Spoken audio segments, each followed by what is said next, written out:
Zainuu Tube subscribe commenti fi like dan akka jajjabeessitan kabajaaf jaalalaan isin gaafanna. Assalamualaikum warahmatullahi wabarakatuh. Kabajamtoota fi jaalatamtoota obboleeyyan hordoftoota Zainuu Tube hunda keessanuma garbinsaati kanaan isin ga'e isin jedha. Akkasuma har'a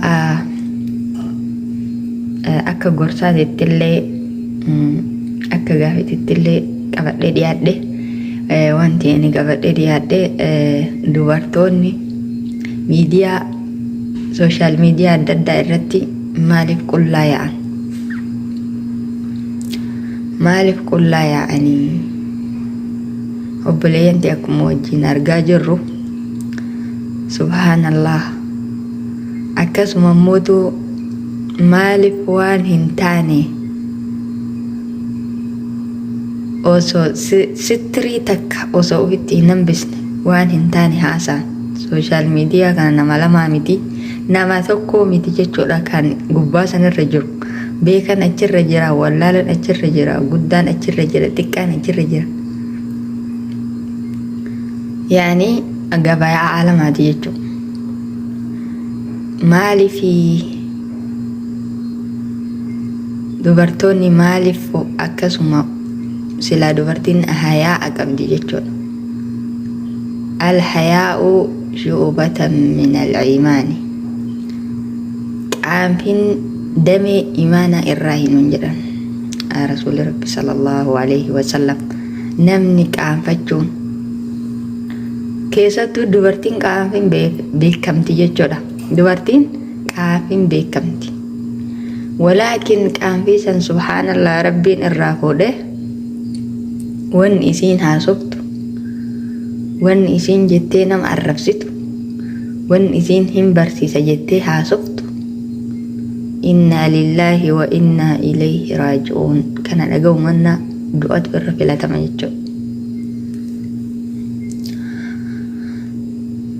Ammallee muyti maaliif qullaa ol yaa'anii social media irratti obboleeyyantii jismii ofii hurgufan akka nama ilbiisni qabeetitti.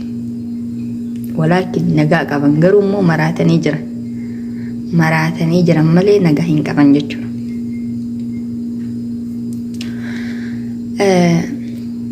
Kanaaf kuni jallinna guddaadha jechuudha.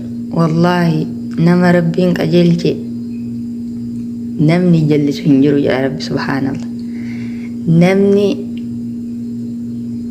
rabbiin jallise namni qajeelchu hin jiru jedha Rabbi. Nama an jallise namni qajeelchu hin jiru, nama an qajeelche mootu namni jallisu hin jiru subhaanallah. Kanaafu wallaahi waan hedduu namatti dhagahamu. Kuni akka dhaamsa hittitti obboleeyyan kiyya.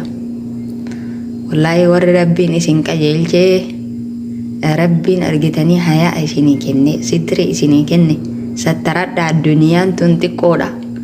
Wallaahi irraa godaanna jechuudha. Hin turru. Waan sakandiiti barqanii kenna way beekna hin beeknu. Namoonni gariin osuma asiin dubbatan asiin bas du'aa lafaa fuuta bar hagana jismii har'a akkatti mikiyaaja adda addaa ofitti laaqanii ol bayaniitiin akkasitti of hurgufan sun wallaahi duutee osoo sa'aatii 3 hin genne reeffi isaa ajaa'iba. Mee namni inna lillahi wa inna ilayhi raaji'uun. Namni rabbiin akkatti isa bareechee eegas immoo yoo du'e sa'aatii 2-3 odoo hin genne reeffi isaa ajaa'iba. Nama akkanaa kanatu subhaanallah rabbii ofii dagatee amma namoonni hedduu social media kanarratti itti qaaqan jechuudha. Yaa obboleeyyantii lakkisaa duniyaan xiqqoo lakkisaa akkana hin godhatina lakkisaa. Gariin warri dhagahanii sattaratanillee hin jiran haga itti deebi'an. Warri mootuu didaniitiin hin arrabaan dacha'anillee ni jira. Wallaahi subhaanallah namni itti qaaqu kunillee isaaniif yaaddawe maaltu na galche jedhee dhiisullee ni danda'a. Walaakin immoo dirqama rabbiin irra kaa'e ofirraa baasuuf jechuudha. Rabbiin argitee biraan gahaa jedhe jechuudha. Ammallee argitee Rasuulli Rabbi sallallahu alaihi wasallam بلغوا عني ولو كان آية jedhan jechuudha. Kanaafuu aayata akkalii taatun irraa geessadha waan gorsa ta'e waan silaa nama qajeelchurra. Kanaaf namni argitanii itti hima. Jaalala obboleettii islaamaa tana qabuuf akka isiin ibidda jahannamitti hin gubanne, akka isiin aakiraa hin salphanne, akka isiin argitee guyyaa aakiraa san gara deemtu hin wallaalle gorsa jechuudha ilmi namaa. Namni qalbiin fayyaa qabu kun itti dhiisayu jechuudha. Kanaaf gariin isaanii warrumaanumaaf rabbii kiyya walitti dhiisaa jetteetuma diddee waan argite kaaytu akka argiteetti jismi ofii horguftu argite jechuudha. Garuu mootuu rabbii subhaanahu wa ta'aalaa duniyaa tanarratti ar-rahmaan hundaafuu wallahi rabbiin hundaafuu rahmata godha jechuudha duniyaa tana gubbaarratti.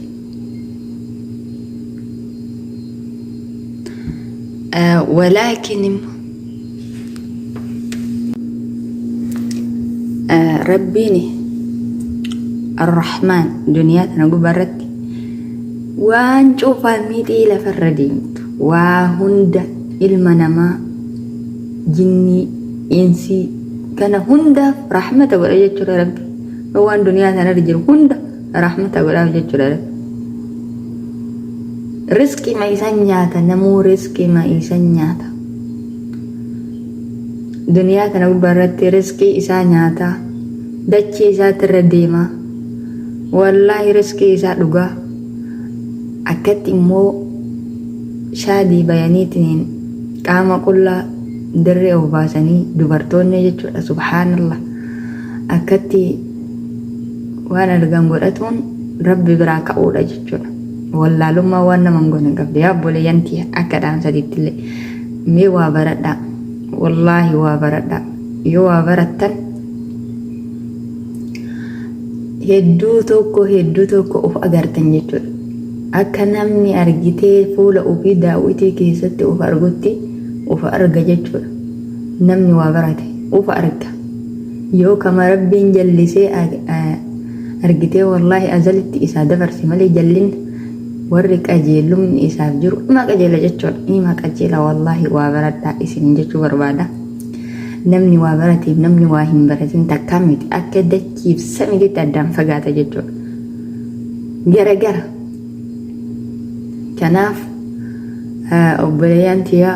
obboleeyyan teessan warra sooshaal miidiyaa irraa akkatti qullaa yaa'an kana namni gaggaarii warri itti dhiyaatan dhoorga gorsaa bakka geettanii obboleettii akkan isin baasu akkuma walitti dhiyaatan kun sirrii miti intala islaamaa irraa kun hin eegamu. Ammallee warra waan arge haasa'u waan hin taane haasofni akkanaa kun sirrii miti.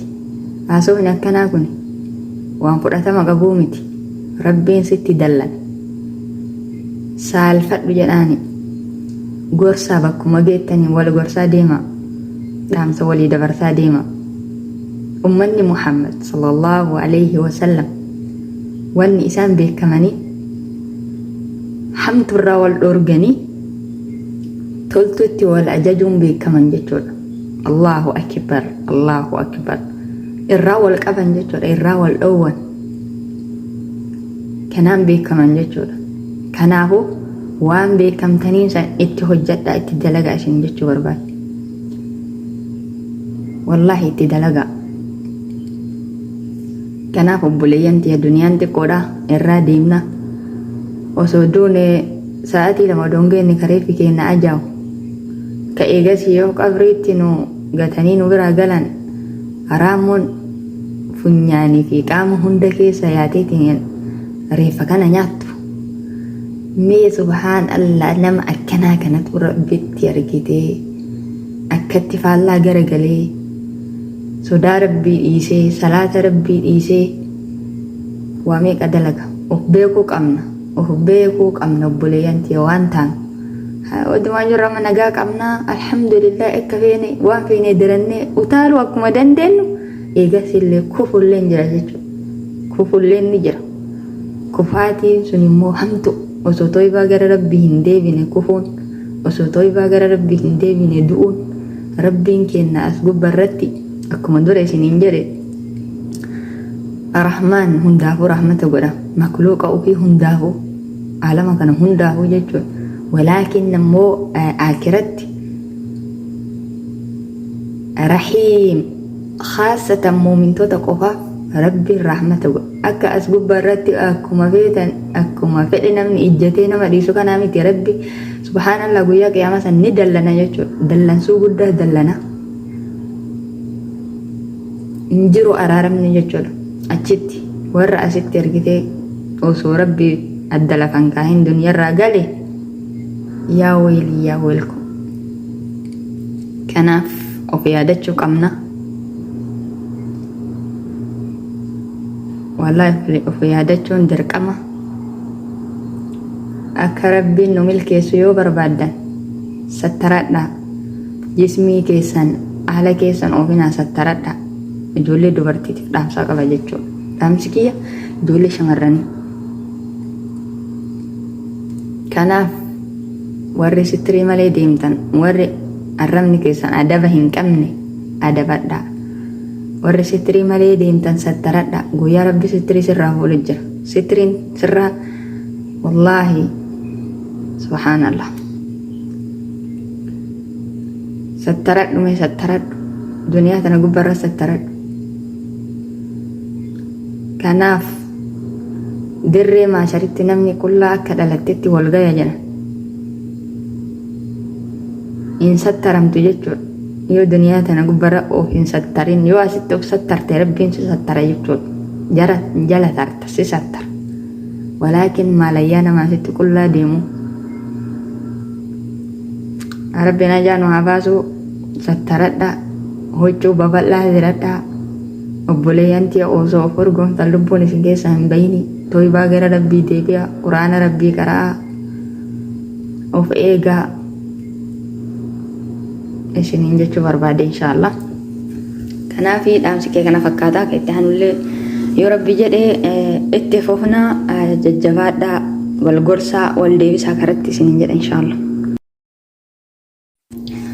wanti biraammoo kuno bishaan kana akkatti jallisii kana jechuudha boqqolloo dhaabee jira gaafa boqqolloon gahee hunda keessanoo itti isin affeeraa isiniin jechuu barbaade kana fakkaata kuno bishaan jallisii kana akkatti hojjedhe shamarran waan hojjettu jedhan namoonni garuu shamarran akka ajaa'ibaatti hojjetti jechuudha kun dalagaa dhiirati malee silaa dalagaa dubartiiti miti kunoo dubartiilleen akkuma dhiiratitti dalaydi quba qabaadhaa isiniin jedha kunoo amma waan xiqqaa irraan galchu jechaadha boqqolloo asirraa waan xiqqaa kanan galchu booda yeroo boqqolloon kun gaheellee isin agarsiisaa isiniin jedha kana fakkaataa yoo shamarran jechuudha manumatti galtee haateettu jechuu kiyyaa miti jechaadha masalan dalagachuu dandeetti jechuudha garuu heerumtee